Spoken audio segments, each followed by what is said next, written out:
Salve, amigas e amigos da filosofia, bem-vindos a mais uma das nossas conversações filosóficas.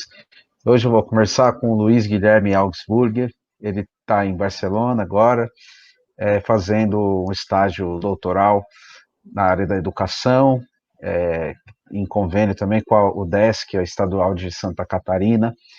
E para mim é um prazer falar com você, para a gente conversar. Eu sei que ele estuda vários temas que também me afetam, né? A questão da amizade, a questão, enfim, o Michel Foucault, um dos autores que ele também trabalha, né?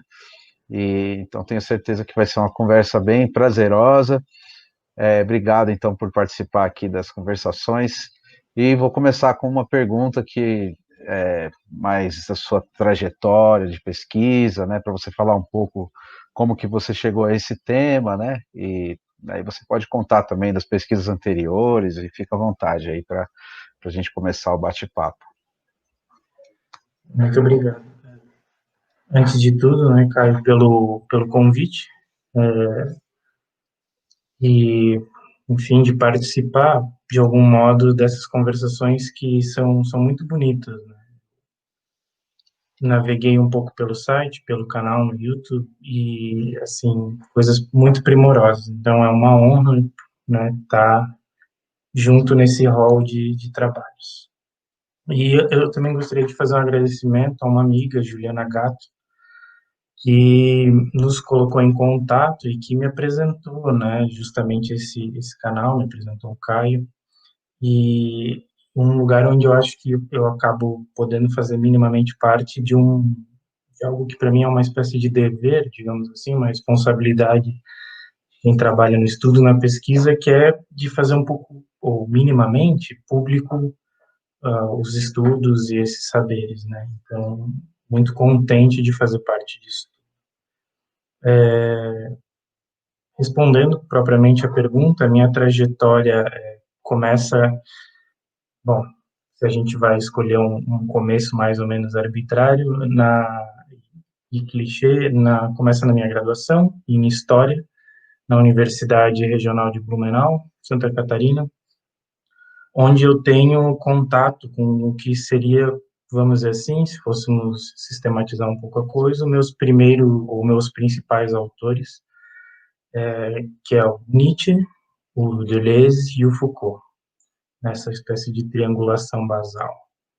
E é ali também onde eu tenho encontro com professores e professoras incríveis, que ademais de contato com esses autores, vão me colocar em contato com um texto do próprio Michel Foucault e, e de um professor, que trabalha no Rio de Janeiro, o Francisco Ortega, e que vai escrever uma espécie de trilogia da amizade, muito usando Foucault, mas também o Derrida e a Arendt, e ali eu entro em contato com o tema da amizade, que de algum modo me persegue, ou eu persigo, né, persigo esse tema até agora. E ali eu vou pensar a amizade dentro do período iluminista, principalmente do grupo de intelectuais, né, chamados de iluministas, e tentar relacionar isso com seria a formação de um governo, de uma governamentalidade, como Foucault vai chamar, moderna. E acho que já aí eu começo a perceber um olhar um pouco distinto, né, para a amizade que eu vou mantendo, bom, distinto apenas, né, obviamente, sem de modo algum hierarquizar, porque, em geral, eu percebia, embora a amizade no meu cotidiano, na minha vida, tenha um lugar muito especial, né, um elogio quase uníssono, assim, né? Ainda que se via a diferenciação entre a verdadeira e a falsa amizade, a verdadeira amizade, a amizade era, de um modo geral, algo elogiado. E me intrigou um pouco isso, e onde eu comecei, de algum modo, a desconfiar, mas não necessariamente negativamente, mas a tentar olhá-la de um outro lugar. Em seguida, eu sigo para o mestrado, também na UDESC, com a professora Ana Preve, que é minha atual orientadora, onde, se num primeiro momento eu estou mais pautado em uma herança assim, nietzschiana, em um olhar Foucaultiano, nesse segundo momento do mestrado eu vou entrar ainda no tema da amizade, mas mais fortemente no pensamento do Deleuze, de onde eu poderia dizer que eu experimento, onde eu encontro um pouco o que seria, no meu doutorado agora, a primeira tese, ou o primeiro elemento que compõe a minha tese, né? Que é entender a amizade ontologicamente como múltipla, né? Não uma, ou melhor, não como múltipla, mas como uma multiplicidade, né? Ela inevitavelmente, para mim, se apresenta como algo que, inclusive, ao mesmo tempo, pode relacionalmente se estabelece como uma variedade de coisas, né? E, e tentando não abrir mão dessa complexidade, o Deleuze vai me ajudar a entender esse ser múltiplo, ou esse ser multiplicidade da amizade. Então, nem uma amizade boa, nem ruim, nem A, nem B, nem C, né? Nem esse ou, mas A, E, B, E, C, E, D, né? Passando do amizade E para amizade E, que é um tema bem comum dentro do olhar deleuziano, se existe algo como o olhar deleuziano.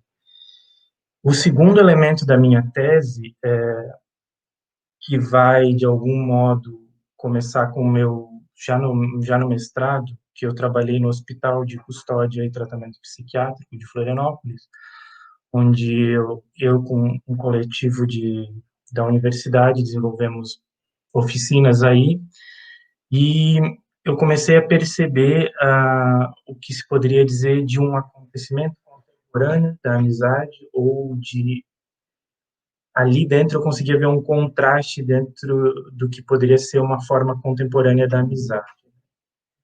E esse estranhamento, né, uma amizade que está muito fortemente pautada na ideia de eleição ou de escolha, eu tentei olhar para atentar, pelo menos, para o que havia de diferente, então, nessa contemporaneidade, né? Porque a amizade e a família são duas relações íntimas, né, na modernidade muito forte, e o que as diferencia, sobretudo, é a ideia de que a amizade é escolhida e a família uma relação obrigatória. Inclusive, se escuta de que os amigos são a família que você escolhe. Então, um pouco a partir desse lugar quase anedótico, no doutorado eu começo a tentar entender como é essa relação entre amizade e educação, né? Porque se trata de um doutorado em educação também. Como é essa amizade e educação modernamente ou contemporaneamente? E lendo artigos no campo da amizade, ou sobre a amizade e sobre a educação, eu eu vou percebendo ali uma coisa que me é estranha, que se fôssemos dividir em três momentos, a partir do momento em que se inventa-se, né, acho que é a palavra mais adequada, a infância, e que a criança se torna um objeto específico, junto com ela se torna possível, pelo menos, se não uma amizade infantil, pelo menos uma amizade moderna entre crianças, né? Porque é muito difícil você encontrar essa ideia de uma amizade entre crianças antes da modernidade. Então, junto com essa criança que se torna objeto de uma pedagogia, de um governo da infância, você tem uma amizade entre crianças que começa a ser possível. E, no primeiro momento, no espaço educacional, ou sobretudo escolar, vamos em Comênios, e no século seguinte, a amizade quase não aparece como elemento. Sobretudo no final do século XIX, começo do século XX, já vão começar a aparecer textos e mesmo filmes, como o filme Os Incompreendidos, do Truffaut, né, que, vamos, em francês, Os 400 Golpes, ou um filme belíssimo do Jean Vigo, que se chama Zero em Comportamento, a amizade vai se apresentar como um claro problema para a escola, né? Então, os amigos dentro da sala de aula vão ser um problema didático, um problema pedagógico. E o que me chamou a atenção nos textos mais recentes, a partir, eu diria, ali dos anos 90, da segunda metade dos anos 90, é que a amizade começa a ser pensada como uma ferramenta, como um elemento pedagógico, um elemento ao qual a professora vai ter que se atentar e, inclusive, se valer para, vamos, nas palavras de alguns autores aí, aumentar, melhorar o rendimento, permitir o desenvolvimento adequado da criança, e a amizade vai começar a fazer parte desse rol de ferramentas ou de temas pedagógicos, né? Então, digamos que esse é o primeira tese, ou a segunda tese, né? Então, que a amizade é múltipla, outro que ela se torna um elemento pedagógico, ou que há uma pedagogização da amizade. E a partir disso, bom, acho que a gente segue a conversa, mas é daí que eu proponho algumas outras perguntas sobre o que acontece nessa pedagogização. Uhum. Legal, essa que era a pergunta que eu ia te fazer em seguida, né? Essa relação da amizade que você denomina pedagogizada, e a relação disso com o neoliberalismo, que eu sei que também é um texto que você publicou, que eu vou até deixar na descrição para quem quiser depois dar uma lida, né, no texto. Eu costumo fazer isso para facilitar o acesso, as pessoas depois poderem ler os textos. Se você quiser comentar um pouquinho desse artigo também, de como que você vê essa relação entre neoliberalismo e pedagogia da amizade. Bom, esse é um texto.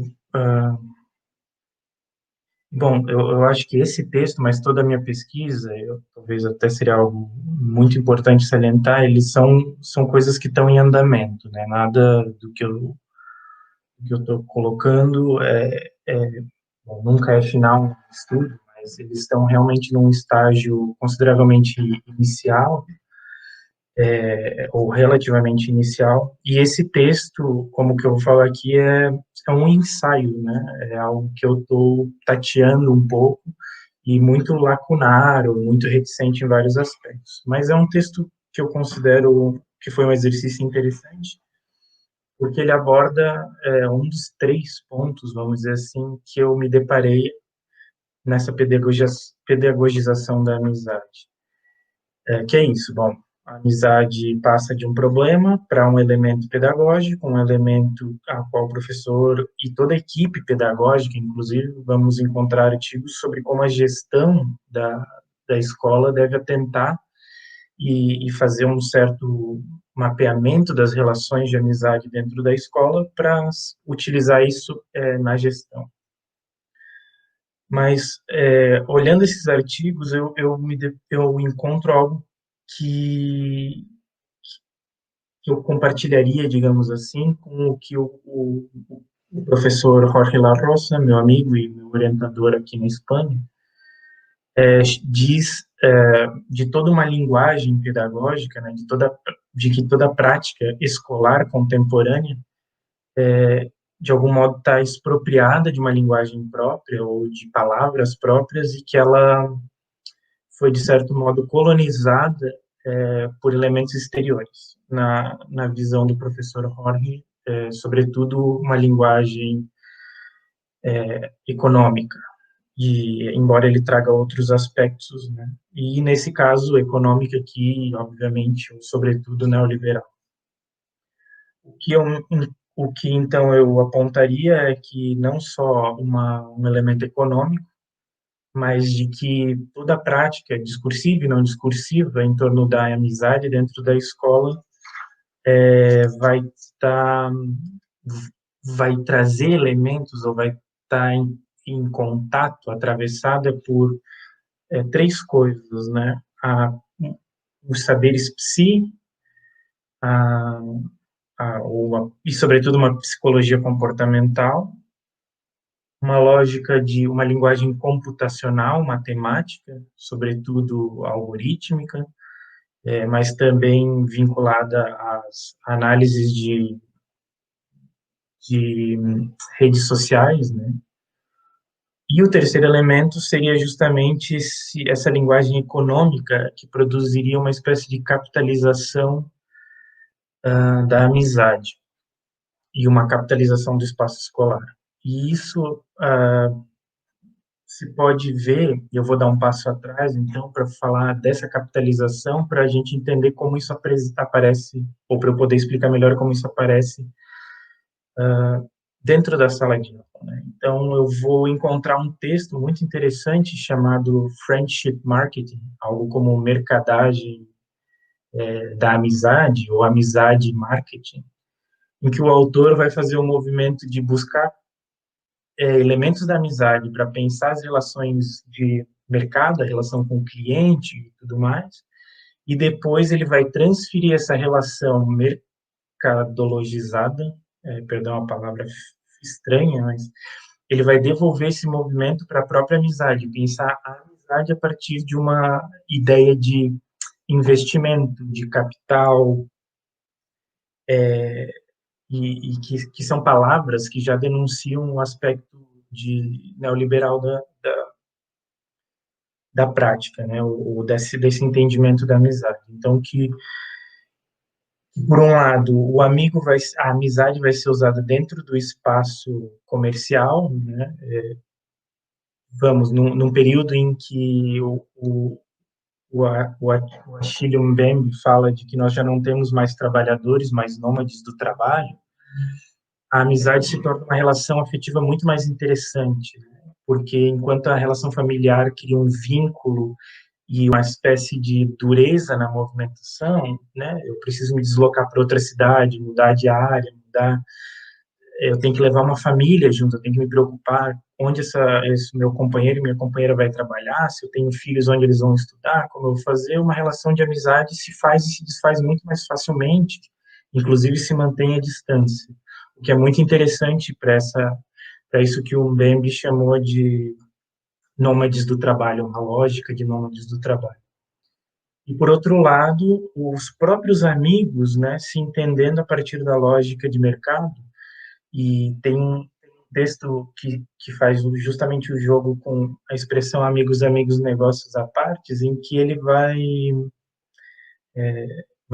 onde o autor vai mostrar numa pesquisa de como no espaço empresarial as pessoas pensam as relações de trabalho e as relações de amizade aí dentro a partir de uma lógica de ascensão no espaço, na carreira.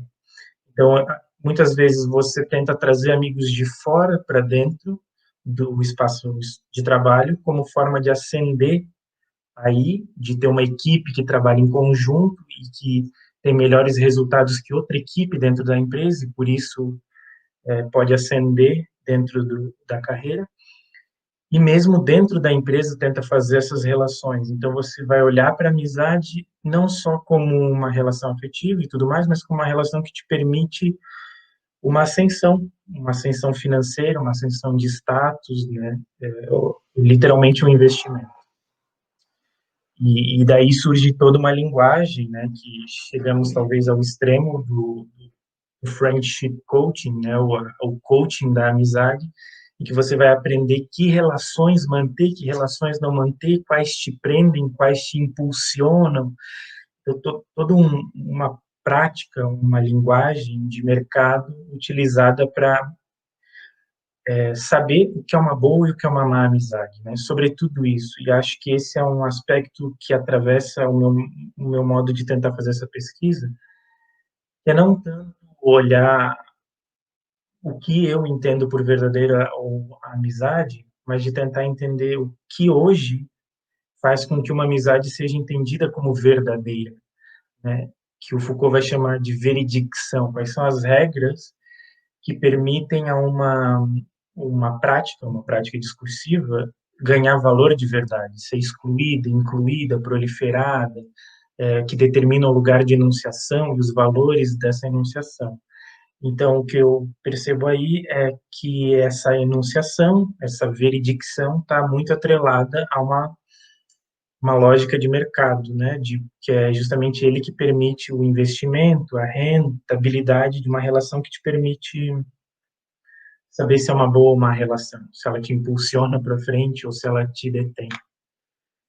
E aí, dentro do campo da escola, o que vamos ver é algo um pouco mais sutil, porque, obviamente, acho que há um mínimo de pudor, talvez para não falar de um investimento tão claramente de amizade entre as crianças, mas você vai falar do rendimento escolar, né? Do desenvolvimento do capital humano da criança.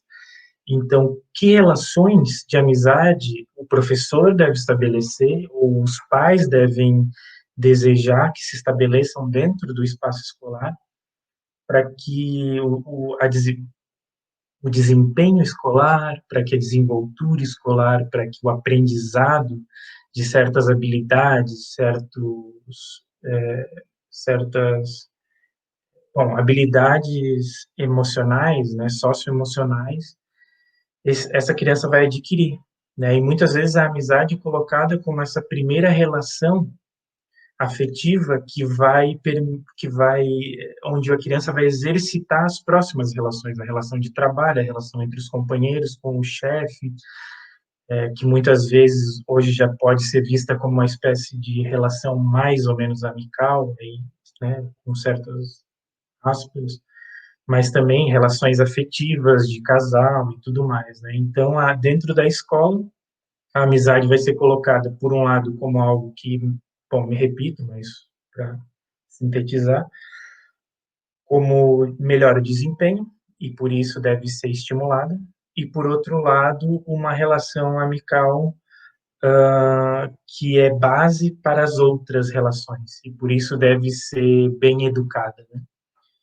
E aí, e nesse artigo, o que eu tento mostrar é um pouco essa relação, mas também num artigo que deve sair recentemente, que eu publiquei, escrevi recentemente, mas que deve sair em alguns meses numa revista argentina, em que eu mostro como há uma mudança não só no campo dos discursos propriamente educacionais, pedagógicos, mas como essa visão da escola e amizade muda em outros âmbitos, como nos filmes, né?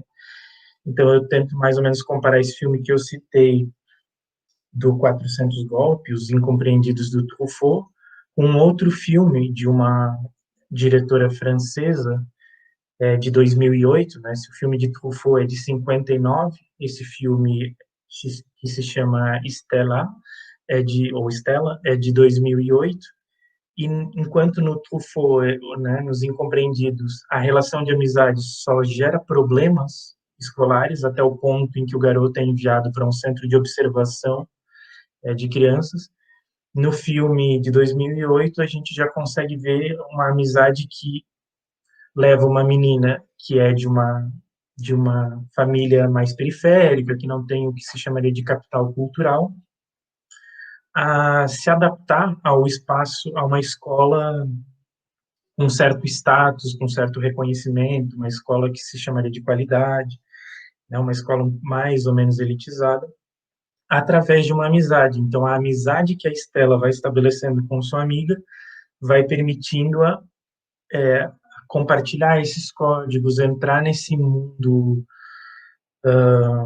escolar como forma de mudar de vida. E isso fica bem evidente no filme, porque ela precisa da escola e ela entra na lógica escolar a partir dessa, se adapta ao mundo escolar a partir dessa amiga, como uma maneira, uma via de mudar de vida, de sair dessa vida um pouco caótica, desestruturada, vamos dizer assim, para tentar entrar numa família que é a família que ela vê nessa amiga, com pais com maior capital cultural, com intelectualizados, uma vida mais tranquila, estável, bom, enfim, né, economicamente melhor e tudo mais.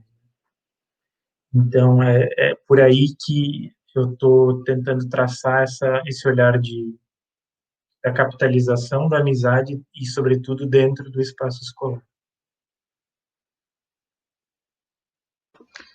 Muito bom, Luiz. Gostei bastante da sua exposição.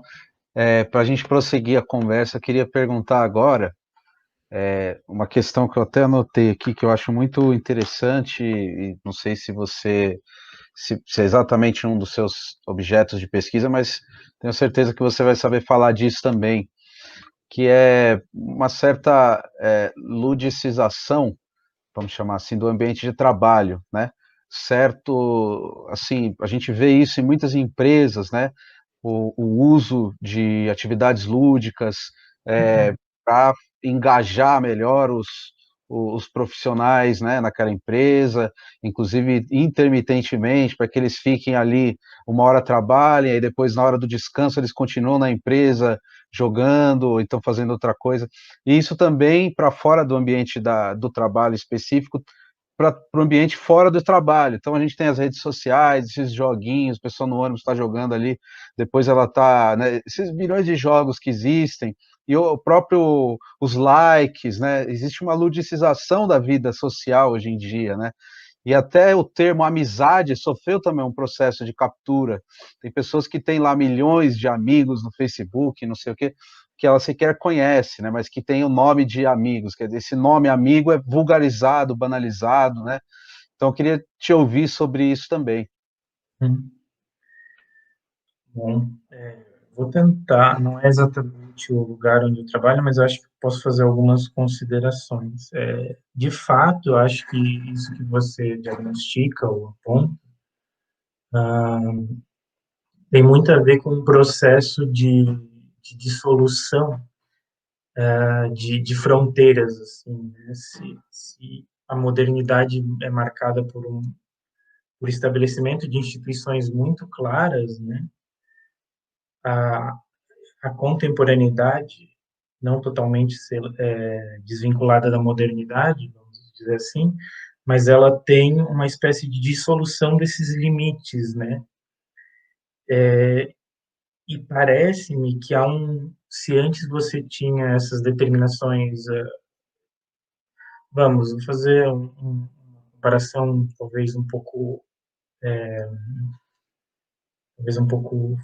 frágil ou um pouco débil, mas se a gente pensar nas próprias tecnologias, né? Você tem um telefone fixo, que é o seu telefone de casa, e quando você está no trabalho, você tem que disponibilizar o seu telefone de trabalho para ser acessado. Quando você tem esses dois telefones e você liga para um lugar e em outro para outro. Isso, vamos, anos 90, 2000.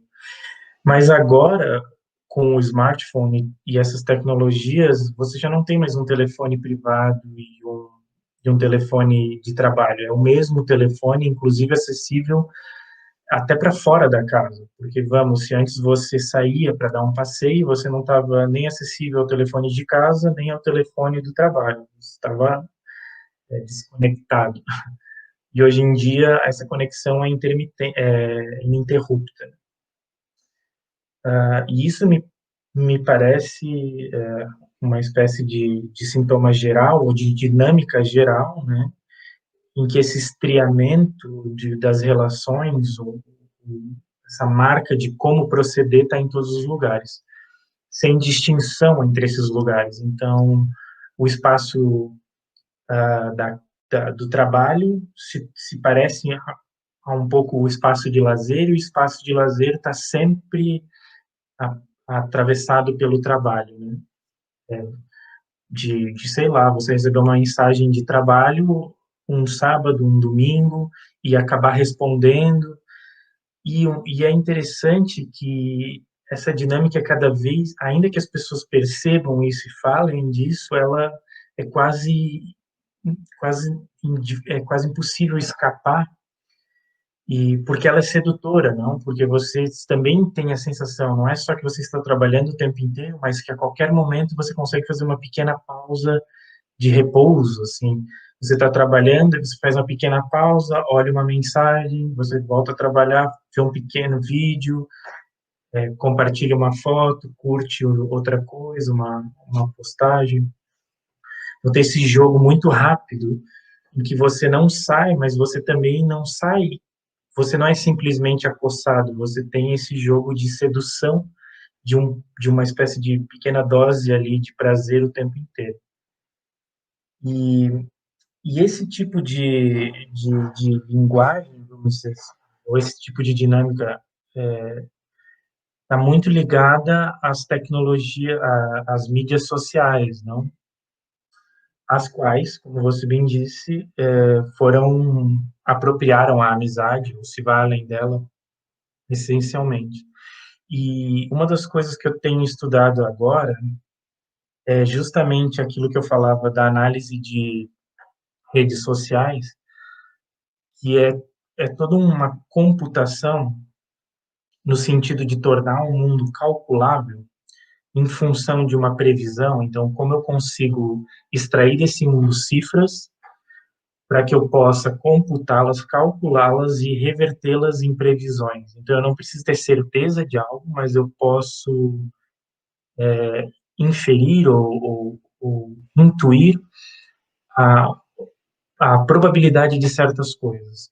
E isso, por exemplo, se reflete nas redes sociais, na sugestão de amigos. Então, você vai encontrar um grande número de artigos na área da tecnologia de quais são as melhores maneiras de colher informações, de gerar dado, né, de gerar dados dos usuários, para que você reverta esses dados em sugestões de amigos, tanto em novas redes como em redes que você já está, né? Então, você tem não só os amigos, mas os melhores amigos e subclassificações, que algumas já têm standard, outras você pode customizar, mas tudo isso se dá, e claro, obviamente ligado a um campo do mercado, porque esses estudos de sugerir amigos, de analisar as redes, elas muitas vezes vão olhar o quê?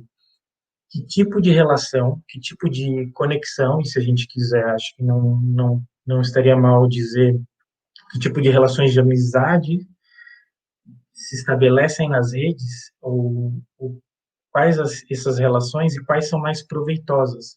Então, você vai ter análises para tentar descobrir quais relações fazem com que o usuário fique mais tempo diante da tela, ou que retorne com mais frequência à rede social.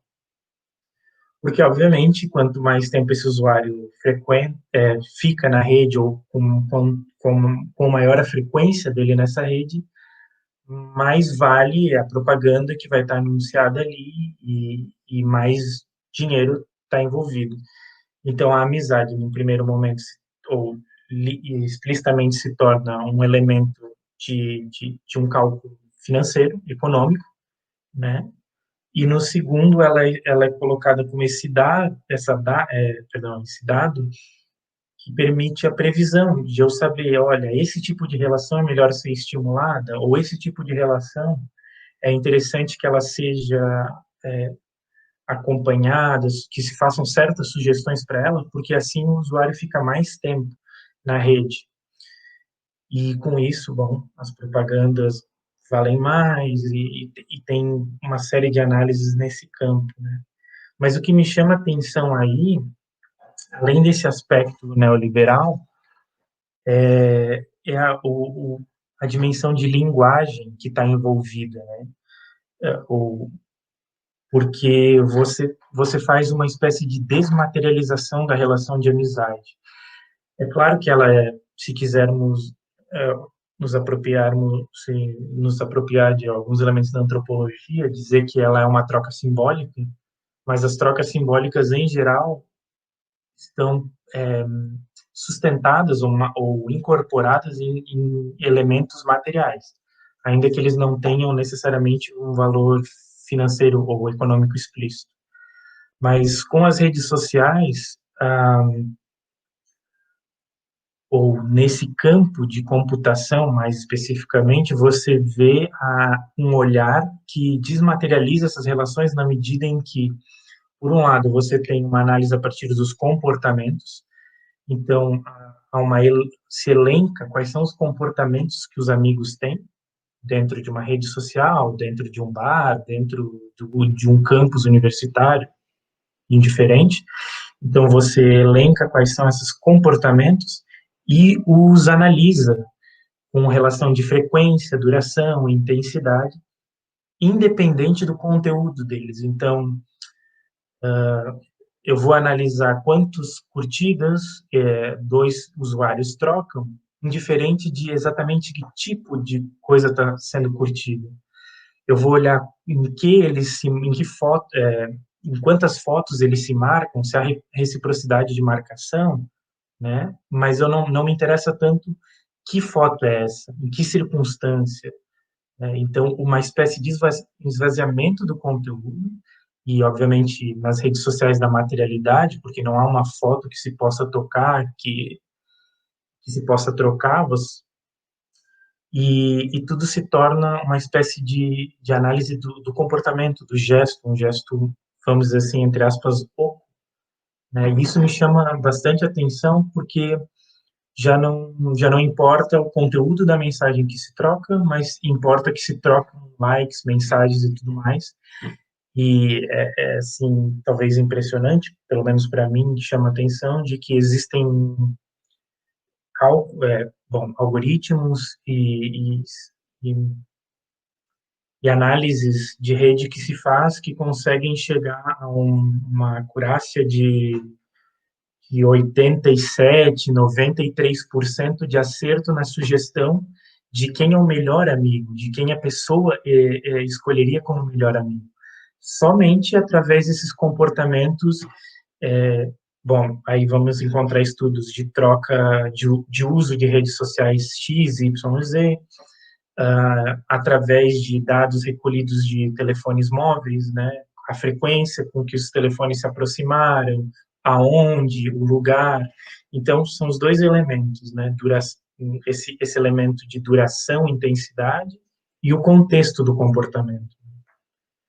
E isso é bem interessante perceber, porque você bom, também é da filosofia, tem uma leitura do campo filosófico, bem sabe que na filosofia sou estranho uma relação de amizade em que o conteúdo da relação não importe, importa que haja relação, que o tempo de duração de um encontro seja mais importante que a natureza desse encontro. Isso me parece, é a minha suspeita, que é muito novo numa forma de determinar o que é amizade.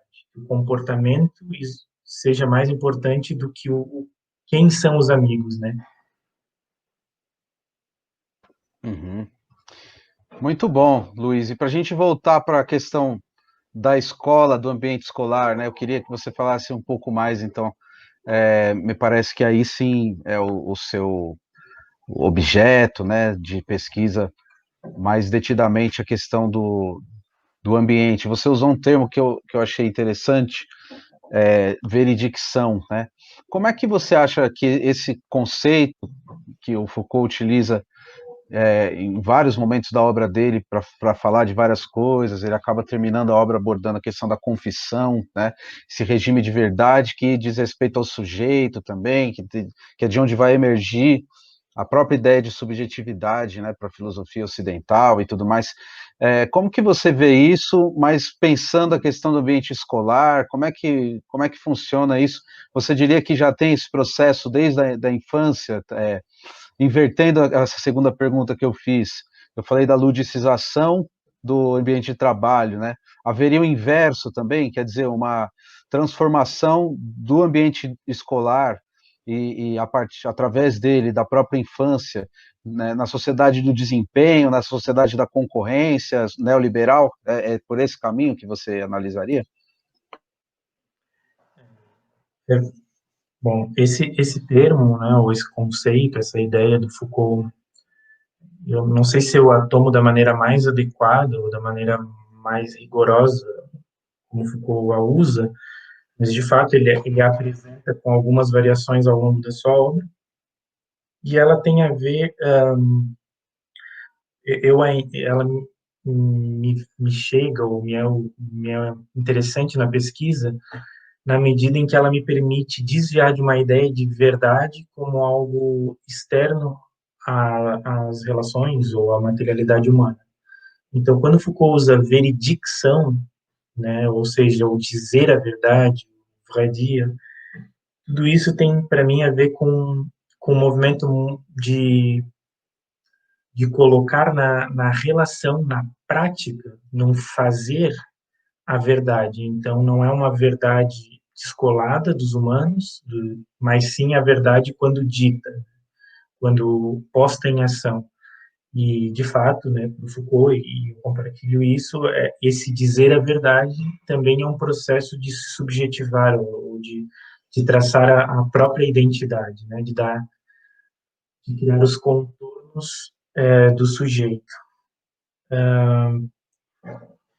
Bom, quando eu olho, ou quando talvez se olhe para a educação, mas quando eu olho para esse campo, de fato, há uma ludicização do espaço de trabalho, e também, eu não sei se exatamente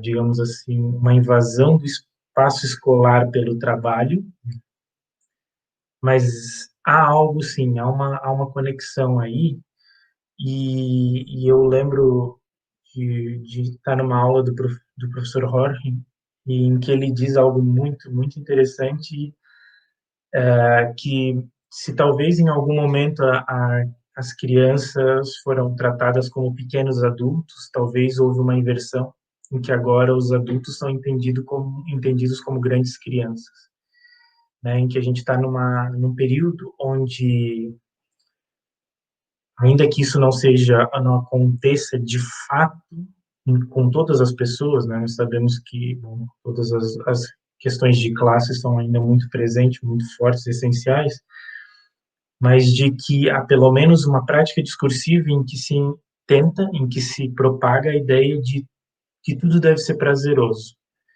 né? De quase uma espécie de satisfação constante do id, dessa dimensão, vamos dizer assim, infantil. Então, o meu trabalho tem que ser agradável, o meu estudo tem que ser agradável, tudo mais ou menos customizado, né? Eu estudo a hora que quero, o tempo que quero, como eu quero, o professor e a professora vão me dar uma aula direcionada para as individualidades do aluno. Isso me soa um pouco, além de um aspecto de clientelagem, assim, ou de tratar, perdão, o aluno e as pessoas sempre como clientes, me parece também que tenta satisfazer uma dimensão quase infantil que se prolonga na vida adulta. E infantil aqui não como uma característica inata da criança, mas como essa faceta de tratar a criança como um infantus, como alguém sem fala, como alguém que é menos, né? Então, esse adulto também é, de certo modo, tratado como um incapaz, óbvio que eu não estou fazendo nenhuma ode ao sofrimento, mas um adulto que já não pode suportar ficar 20 minutos entediado, né? Isso é quase possível. De algum modo, isso vai se refletir no campo educacional, pelo menos vai chegar, me parece, vai chegar ao campo educacional, isso, sobretudo escolar, a partir, e aí é interessante, talvez seja algo que vem de fora, é da educação, num sentido amplo de educação, ganha corpo fora e tende agora a entrar na escola, né? Então, talvez vivamos um momento em que a escola e a luta, talvez, de quem está dentro da escola, de nós que vivemos, somos professores, vivemos o cotidiano escolar, em maior ou menor grau, e inclua a universidade aí nessa escola, tem de lutar um pouco com essas demandas do mercado, né? Que aí eu estou de acordo com o que dizes, né? Porque se talvez hoje em dia as crianças, já não posso dizer que elas trabalham na escola, mas que aquilo que elas fazem na escola já está direcionado ou tende a ser pensado para o mundo do trabalho ou para o pós-escola. Então, se eu tomo um pouco uma coisa que fala a Hannah Arendt, mas também o Jean Machelain, eles retomam um pouco a etimologia da palavra escolé, de que a escolé é o tempo livre. Se de algum modo, e eu diria que até hoje isso é, ainda que um pouquinho, mas ainda é possível de se dizer que é verdade, porque pensemos, uma criança hoje, e eu posso usar o meu exemplo pessoal, mas várias pessoas têm uma certa experiência em casa e uma certa experiência na internet e no mundo fora de casa. Vamos usar de exemplo um filme. Que filmes você vai encontrar no cinema ou que filmes vão ser acessíveis no YouTube ou numa rede de TV? São filmes blockbuster, mercadológicos, filmes que vendem, que têm um apelo, que são de fácil digestão, que produzem isso que eu falava esses picos constantes de prazer. E a escola é um espaço onde você pode apresentar a essa criança um filme que talvez ela não veria em nenhum outro lugar da vida dela. E o professor, a professora ainda tem uma certa liberdade, com bastante aspas, claro, uma certa autonomia de colocar esse tipo de outro mundo para a criança. Então, o que né, eu como professor posso colocar exatamente esses filmes que nunca estariam numa TV, no cinema e tudo mais. Como, obviamente, como um material didático ou como um elemento de ensino escolar. E aí, isso me parece justamente emblemático e se reflete aí naquilo que eu falava da amizade. Então, de a amizade passar de ser um problema pedagógico para ser uma ferramenta pedagógica ou um elemento a ser pensado positivamente na escola, para mim tem a ver com esse processo que a escola tem enfrentado, de uma invasão de elementos externos, né, repito, essa capitalização, esses elementos econômicos, esses elementos do mercado, uma linguagem computacional e uma linguagem, e essa talvez é bem explícita, a linguagem dos saberes da psicologia, né, sem, enfim, não é uma crítica, de algum modo, aos psicopedagogos ou a esse tipo de estudo, mas são coisas que adentraram o espaço escolar e que não faziam parte e que muitas vezes vão operar em função de ajustar essa criança para que o rendimento escolar dela seja melhor e esse rendimento escolar se reverta em um adulto economicamente adequado, né? Um adulto que seja aquilo que os liberais, os neoliberais chamaram de homo econômicos, sujeito que possa ler a si mesmo no neoliberalismo como os autores neoliberais como uma empresa, que consiga ler-se como uma empresa, entender-se como uma empresa, que vai aprender uma língua, que vai aprender inglês, francês, espanhol, que seja, chinês, porque é uma língua que no futuro lhe vai trazer ganhos. Né? E a escola cada vez mais tem visto essa entrada desse discurso. A participação dos pais no espaço escolar muitas vezes acaba corroborando com isso, né? De pais que pedem que a escola seja mais proveitosa para o futuro do filho, que esse filho consiga, através da escola, aceder a empregos melhores e tudo mais. E aos próprios alunos, né, obviamente os professores, que vão produzir isso, por exemplo, através de uma pergunta mais ou menos clássica de para que serve isso? E eu tenho um amigo, professor de história, um querido amigo, que ele me contava uma anedota de uma das aulas em que o aluno lhe perguntou: mas professor, para que serve isso? Ele responde: olha, eu posso te dar a resposta mais bonita, que seria arranjar alguma explicação de que a história é importante para isso ou para aquilo, que é esse conteúdo, né? E, de fato, a história como conteúdo escolar tem uma importância política, econômica muito grande no desenvolvimento de um sujeito crítico, claro, mas o que me pareceu curioso é como continuou a responder esse amigo. Ele disse: mas a segunda coisa que eu posso te dizer que para que serve, eu não sei te dizer. Eu não sei qual é a utilidade disso. Mas o dia que precisares disso, não vais ter tempo de aprender. E para mim, o que está colocado aí é justamente que a escola ainda guarda esse lugar onde você pode aprender coisas que não estão diretamente ligadas a um futuro produtivo, útil, e controlável, né? A escola te permite acesso a coisas que alargam esse mundo da criança, esse mundo possível, né? Uma criança que vem de uma família X vai ter contato com uma série de outras culturas, uma série de outros modos de pensar através da escola, através das professoras e dos professores. E aí, para não, eu dei uma volta incrível aqui, mas para falar da amizade propriamente, me parece que é quando um certo discurso psicológico vai começar a entrar na escola com a ideia de habilidades e competências socioemocionais, ou seja, não só saberes estritos, saberes técnicos, mas que esse campo subjetivo vai ficar claramente abarcado, esse campo da psique vai ficar claramente abarcado pela produção escolar, ou seja, aquilo de sujeito que a escola vai produzir vai incluir essa dimensão psíquica, essa dimensão socioemocional.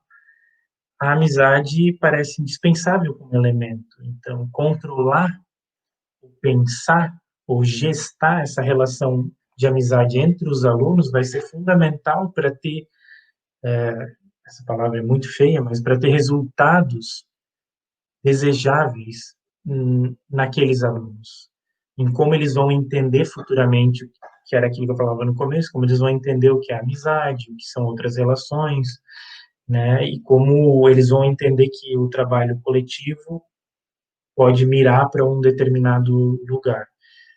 Embora, claro, às vezes, não sei, na maneira como eu estou apresentando as coisas, pode parecer tudo muito sufocante, pode parecer quase um fim daquela amizade, como muitas vezes se mostra, né? Não se tenta, mas se mostra, né? Inclusive no campo dos estudiosos que trabalham com Foucault, a amizade é quase sempre vista como estética da existência, capaz de resistir. De fato, né? Quando eu falei que a amizade é uma multiplicidade, isso eu já tento demarcar lá no meu texto da graduação. Ao mesmo tempo em que a amizade produz um controle sobre as liberdades lá íntimas, onde o Estado não alcança, onde a vigilância familiar não alcança, ao mesmo tempo em que ela pode chegar lá, ela pode produzir espaços de liberdade incríveis, né? Porque eles são quase incontroláveis, invigiáveis, e permitem a expressão de coisas, vamos, que sempre escapam, né? Sempre o devir, sempre é uma força que escapa, e essa tentativa de controlar a amizade me parece um movimento a mais no intento de controlar isso que escapa o tempo todo.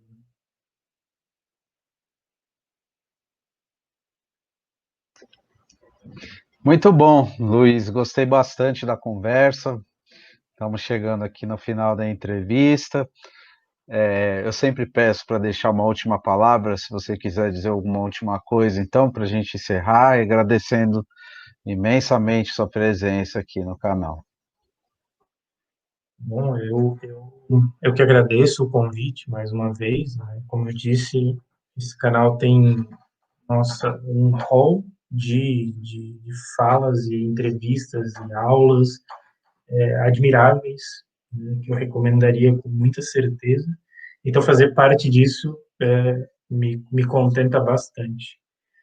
E não sei, acho que eu não pensei em nenhuma palavra, nenhuma coisa muito bonita assim para terminar com uma chave de ouro, mas acho que é importante como um lugar de intelectual ou de quem trabalha com pesquisa e quem trabalha mesmo com educação, que ao mesmo tempo é importante ter uma certa liberdade de não atender com as suas pesquisas interesses privados, de poder pensar para além dessas demandas, digamos assim, sociais, de, de entender esse lugar de esse dever público, ou essa responsabilidade de tornar pública as pesquisas, principalmente em momentos em que espaços que resistência tão importante como a escola, como a universidade,